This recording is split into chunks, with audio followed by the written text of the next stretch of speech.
ড্যামোনাওড়ায় অভিষেকের বিধানসভায় এক চার পায়ে মানে দুই পায়ে হেঁটে স্টেজে উঠেছে।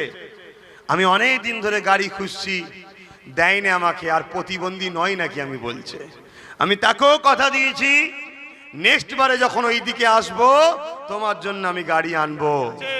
যেদিন আপনি আমাকে বিশ্বাস করে 1000 কোটির সম্পদের দায়িত্ব দেবেন সেদিন 1000 কোটি আপনার জন্য খরচ করব। হাওড়া জেলার ডোমজুড়ে গেছি, এক হিন্দু ভাই বিশ্বাস করে এসেছে যে আমি সবার কাছে গেছি পাইনি, আব্বাস সাহেব আপনি যদি জবান একবার বলে দেন আমি পাবো।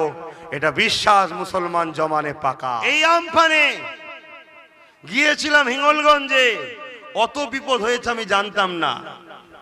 হাজার হাজার পরিবারকে দেওয়ার পরে ফিরে যখন আসছিলাম বহুত পরিবার দেখি দাঁড়িয়ে আছে, আমরা কিছু পাবো।